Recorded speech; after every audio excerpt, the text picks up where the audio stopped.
setting powders for dry skin.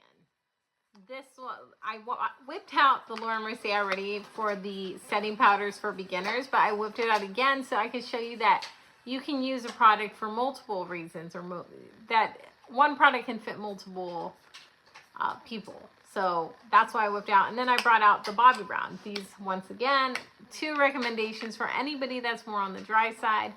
But that being said, I just wanted to let you know that there is plenty out there. So if you have a brand that you'd rather stick with and the formulas and ingredients are similar to the Bobbi Brown Laura Mercier, then that will probably work as well.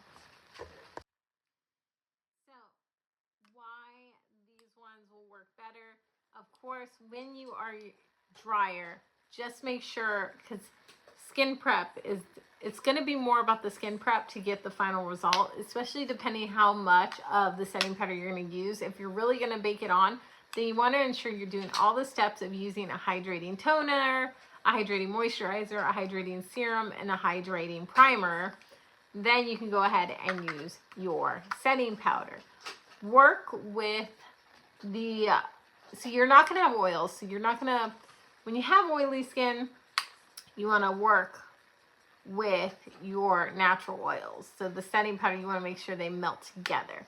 When you have dry skin, you want to work with more of your skincare and your finishing. So if you're planning to use a setting powder, I would probably skip on the setting spray unless it's a hydrating setting spray, which is really hard to find if you don't know exactly what you're looking for. And hopefully in the future I can make that video as well. But for now, if you are still trying to figure out the best setting powder for yourself and you're drier, stick with these and stay away from setting sprays, as a lot of setting sprays are alcohol based, so they'll end up drying you more. I would focus more on prepping your skin correctly with the correct primer and utilizing all your skincare steps. That way you can be extremely hydrated underneath. Foundation as well, that's important. Try to stick with foundations that are more hydrating.